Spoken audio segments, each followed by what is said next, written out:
or many international organizations, they are developing several projects at the expressway, ports, SEZs. These are most important for us to go and invest. Either invest, they are building the infrastructure, or in the business. In the port sector, also we are doing several short sea shipping kind of an agreement. I am not going to spend time because of the lack of time. On the airlines, we have given many freedoms to the airlines, but Thai, Malaysians, and Singapore, they have utilized their 100% slots. So, in the airlines, you do the bilateral services agreement. So, whatever, we have offered to them, they have utilized, but we cannot utilize our slots given by the ASEAN. But good news is that Guwahati is going to be connected by 6 airlines by March under the Uran Plus scheme.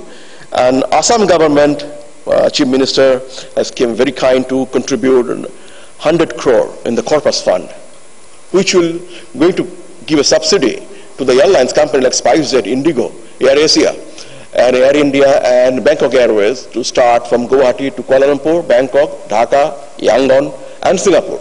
So these are coming up by March. So Guwahati will see many flights.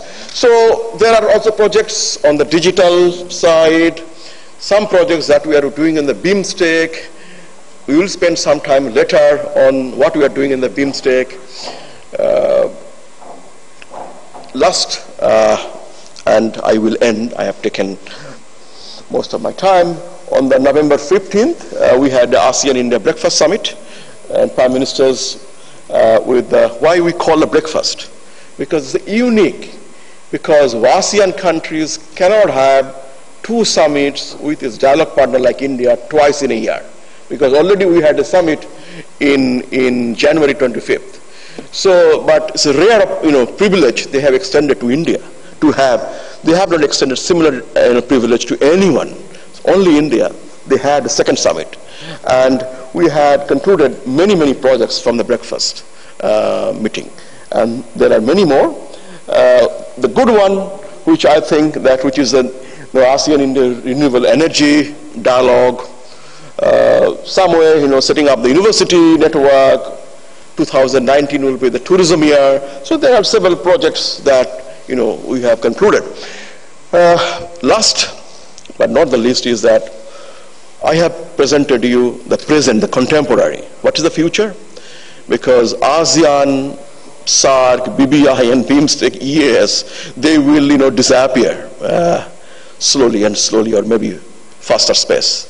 They will all merge into this called Indo-Pacific, where 7 African countries, 7 South African countries, 10 Southeast, Northeast Asia, 7 Pacific, and 5 countries, they are all now in discussions that can we have a bigger market? So electrical equipment manufacturer, we have big opportunity, not just ASEAN. With ASEAN we have a FTA and we are entering into RCEP. You are also getting an outreach to Africa, which is particularly east part of Africa, where you have a huge amount of Indian diaspora. Indian diaspora is an advantage because you can speak in the language, in the culture, and you will have a good business, easy. China doesn't have there. So what is next? My last slide, I pose some questions. Maybe there's some of the takeaways. We can have more discussions on it. One is that China is slowing down because as you grow 10 trillion, 15 trillion, you will be slower, right? It's just like, smaller elephant to become a bigger elephant. Smaller elephant can first speed, can run faster. But as you grow big, you have to be slow down. So that's what's happening in China. But China, what they have did, they are consuming more and more. So they are not manufacturing what they used to do 10 years. So they are moving into more high-end. I have a respected Dada, a friend, Mr. S.B. Das here, who was the former Calcutta Port Secretary. When he said that his daughter is managing a company in the Washington on artificial intelligence. So I was surprised that I'll just talk about on this. China is the country which offers highest job in the world, about a 15 lakh job So artificial intelligence, who is picking up? The next round of, your cryptology, your fintech, your money, all are in China, they're picked up. And so it is not in India, by the way. So all our IT guys from Silicon Valley, they have moved, they settled down, and China has offered nice villas, Our guys who spent 20 years in Silicon Valley, they need similar kind of infrastructure facilities in China. And very faster speed of flight, moving from DC or New York to that place. I'm not going to speak that place here. So that's also China is doing, attracting all the Bangalore to there. So that's what is happening. China is moving more from manufacturing to services and super services. Artificial intelligence is one of it. Now, there is a space, right? Who is going to pick up? Your garments, you're going to buy it. The leather goods, you're going to wear the shoes. And you are going to buy the gadgets, mobile phone and things. So this is an opportunity for India and some other countries like Bangladesh and ASEAN countries. Now all depends how do we manage it and how do we partner it. So I think that as a government, what we are promoting three sorts of value chain routes by signing FTA, goods, connectivity. One is that India, ASEAN, and China, and everywhere the ASEAN is in the pivot, because ASEAN is having FTA with China, with Japan, with many countries, not only just India. India, ASEAN, China, India, ASEAN, Japan, India, ASEAN, Korea. You need to, if you were to go global, then China, Japan, and Korea, obviously in ASEAN, obviously should be your destinations. ASEAN, China, goods and services agreement doing pretty well. We are not us. So in India, ASEAN FTA, we are having 81 billion. Services agreement we have signed, but not yet fully implemented. So ASEAN, India, there are some issues in goods as well as services. But trade issues need to, you have to sit down, you can settle it overnight. It's not a big deal. So what we need time is the connectivity, for which we have set projects. Probably from the association, you need to tell to the government, please complete the trilateral highway. Please complete your Kaladan project. Please build the infrastructure like that. And then the China's coming out, the Belt and Road Initiative. It's a big opportunity so far, the economic and business opportunity. I think we need to look at Belt and Road Initiative much closely.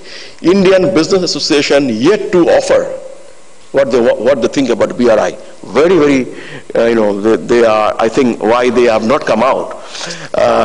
So you need to look at what is BRI and what is their investment opportunities there.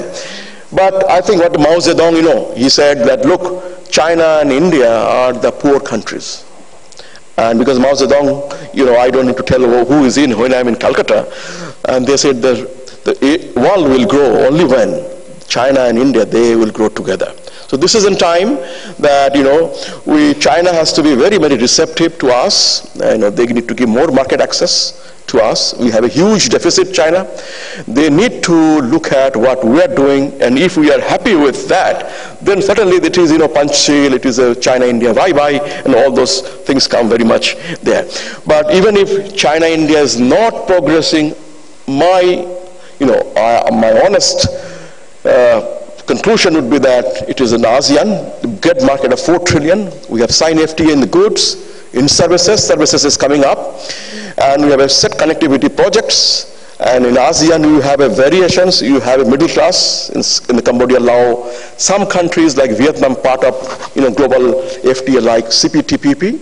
So you need to look at more closely the ASEAN markets for your business, particularly Vietnam, Cambodia, Laos, and other ASEAN countries. So with that, I conclude, and thank you very much for listening to me. I'm sorry I have to kept you more, depriving you for your drinks and the dinner, but I hope that I have tried my best to share some information, non-academic environment, and tell you what is ASEAN and what is we are doing. Thank you very much.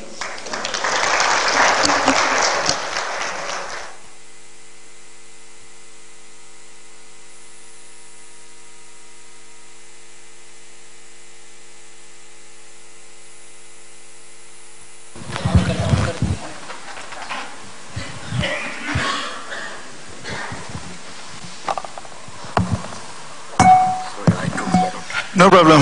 One question, Professor. First of all, we are all fascinated by the connect with ASEAN and the potentialities and the connect with Bangladesh, and especially the FTAs having resulted in such huge increase in bilateral trade. My question may have a bit of a political undertone. Again, it is very basic, may not reflect your erudition, but I am speaking in a limited context of RCEP with a particular country in mind without naming it. See, the restrictive trade practices are tariff as well as more pernicious version of it, non-tariff. India has not perfected the art of non-tariff barriers like many other countries have. Thus, probably RCEP is a fait accompli. But are there enough checks? See, we may say that a huge international recession is on the way because of restrictive trade practices, particularly with the advent of, after the advent of Mr. Trump as US President.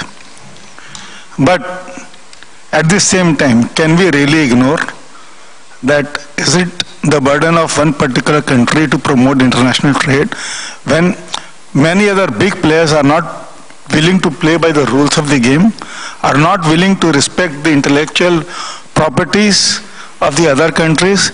In that kind of scenario, only to promote international trade, you continue to become victim of somebody openly flouting the rules.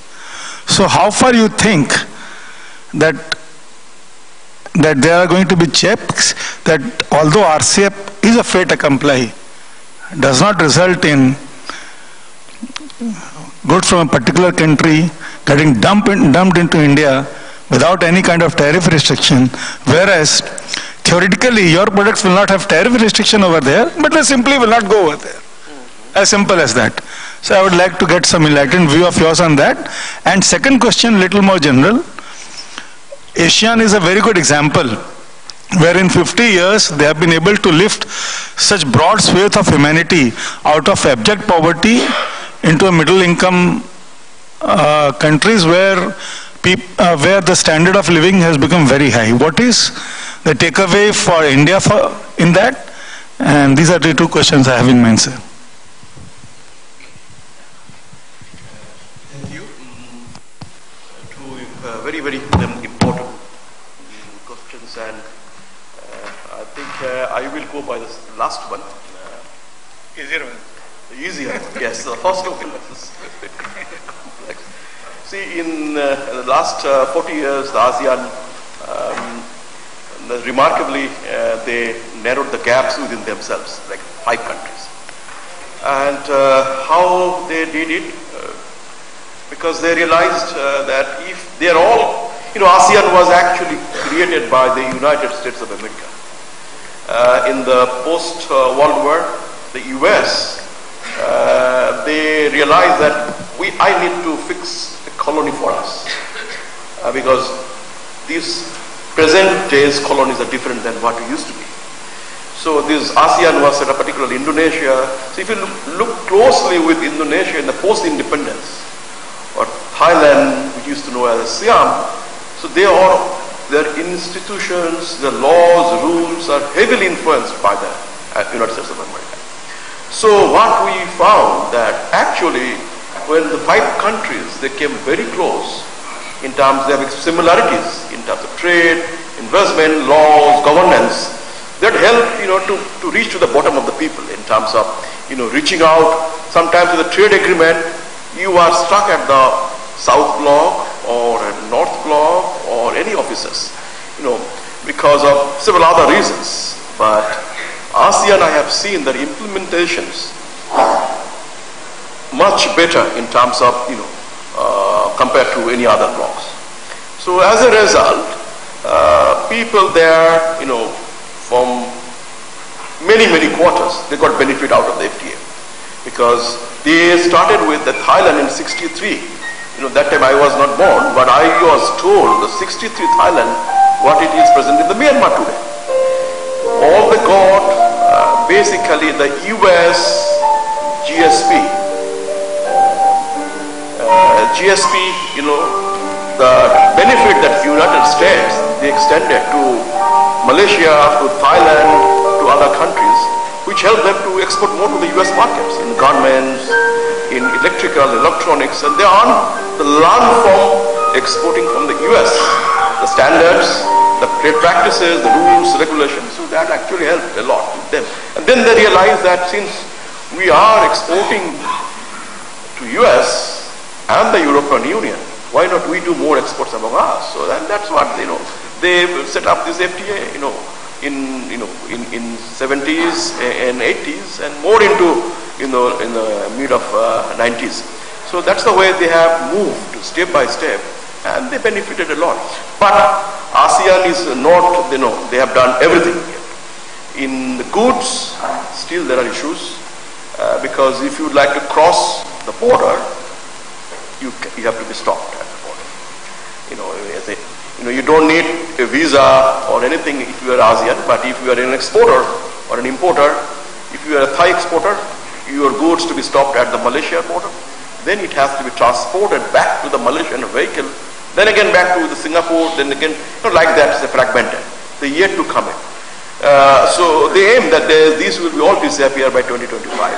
So bottom line of the ASEAN, their region arrangement is that they have been successful reaching out to the bottom of the people, the trade benefits. And, the language, the culture, all these made a very strong impact in the ASEAN countries. They realize that we need to be, ASEAN, than identify to be a Thai or to be an Indonesian. That's what I The first question, it's very, very sensitive for me. I have to be a bit cautious in replying it because my salary comes from the government, by the way. So I won't be able to, talk more about the RCEP because we provide confidential reports to the government in terms of trade negotiation. And the trade negotiation is a very, very, tricky jobs, where we have to maintain some confidentiality. Let me be on camera, I cannot tell all this. So basically, China is certainly the threat. There's no doubt about it. It is an opportunity, it's also a threat. Whatever we have committed to WTO on MFN, you cannot go back, right? You cannot release China. Suddenly you cannot tell, I'm a Pakistan. Pakistan doesn't provide MFN to India, right? But we provide to MFN too, because we are the founder members of the WTO process. So we have offered MFN to all our trade partners, including China. Now you have a bound rate. You have already committed to the WTO. You have a applied rate. You have a preferential rate. You can change your tariff as long as it doesn't exceed your bound rate. So maybe presently, when you're in a good time, your rate is low on the floor, 5%, 2%, 0%, but you are allowed by WTO to raise it to maybe 40% if you are bound that to the WTO. So there are enough rooms, flexibility at the WTO compliance. Where we are lacking, that's what is as you said rightly, sir, that is the NTBs, non-tariff barriers, or which we call presently the non-tariff measures. NTBs are WTO legitimate. You can put it some standards, safety, security, health, etc., etc. But we lack, in terms of traceability, in terms of fumigation on agricultural products, etc., etc. There are many things. So on the standard is a big issues. Anindita ji, she also spoke about it. And NTB globally we have not done much. We have just beginning of non-tariff barriers discussion. We have not done much. Very difficult. All the countries, they have their own standard, until we reach to a global standard. But there are good examples, like if you start with a global standard like the garments by the Bangladeshis, then you are always free. You don't have to settle down to a lower standard. But China and India, when it comes to the standard, we have a lots of problem. First of all, language, understanding, transparency. China is a restrictive market. They don't want, Indian goods to be sold there. Let me be very frank. They want you buy my goods. And here comes the government or associations where they can, help us or guide us. But it is somewhere, I think, that government has to take some slightly back seat, allow to the industry association, private sector, to make a, they can do lots of things better than what trade negotiators they do. So this is, I can tell, nothing is permanent. China, before 78, what was there, and today China is what is there. So there is nothing permanent, and we can move away. I'm optimist. I think we can, if we do better deal, we can present a better. A small supplementary. I mean, of course, you were cautious, and I had to think a lot before throwing some of that caution to winds. It was not easy for me either. But having said that, I understand that India needs to work on non-tariff barrier as well. But India needs to work very quickly on that. Our association will definitely provide whatever assistance required on the purpose, because working on RCEP without working on non-tariff barriers may pretty well be suicidal for India. I mean, there's a small note of caution. It needs in terms of NTMs or NTBs, particularly TBTs and SPS. If you have anything on agriculture, certain phytosanitary, please look at it, chapter 6. Unlike the CPTPP, where we have a gold standard, platinum standard, and diamond standard, which was actually negotiated during the Obama administration. Still it is there, even if US is not there. RCEP is very relaxed kind of thing. We are not talking about aiming a standard. We are talking about recognition standard. So DGFT Kolkata or DGFT Chennai will be an issue, some certificate once in a time, probably in future, in compliance with the standard offered by in RCEP countries. So we are mutually recognizing each other, and then the next step is harmonization. So in what CPTPP is telling, that you harmonize, you just forget Vietnam, whatever the standards you have, the laws, rules, regulation you have done, you just throw it in the bin, and you follow this standard step by step. Yes. But what in RCEP is doing, in chapter 6 talks about that I agree your standard, I recognize your standard. So certification issued by the Chamber of Commerce or Association or DGFT, which will be attached to the shipping bill or bill of lading, this will be stamped. So I am not going to stop it. So you don't have to do another testing, another kind of a negotiation when your goods reach to the partner countries. So that will be do away with. And probably after that, there is no milestone given. After that, maybe member countries, they decide that we will harmonize. Then maybe that time will be an RCEP standard instead of a BIS standard. So that much. Like Europeans have harmonized the standard. Yes, sir. Well, first of all, let me compliment you on very comprehensive insight into the subject. I would like to take a couple of questions from you. Anybody want to ask? Anything on this? South slides which showed benefits as part of the share in place of taxes. But in these slides, benefits being was not a goal. But this seems to be just a knowledge of It must be an error. Yeah, it might be a Typo. Okay. Or alternative reasons. So Chaudhary is a very diligent person. So Since we are already running a little late, maybe we can pick your brains during trains and dinner. Before we close this session, Sunilji, yes, sir. Well, this has got to do with the non-tariff barriers. What we have seen is the big problem is that for the non-tariff barrier to be imposed on imports, the same quality standards have to be subjected, in local industry has to be subjected to the same quality standard which you subject imports to. Now, which means it means mandatory. Suppose I want to make a BIS standard mandatory, that BIS standard becomes mandatory for the country also. And where I see the big problem in India is that because of still widely fragmented industry and lots of MSME unit, following those standards which you which you impose on imports become almost an impossibility for the small MSME units because of the infrastructure required to impose those standards.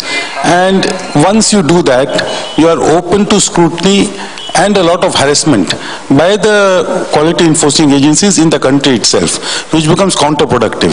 Now this is a big problem which needs to be solved. See, because what happens as soon as you make a standard mandatory, this becomes a huge problem. Yeah, it is a very, very important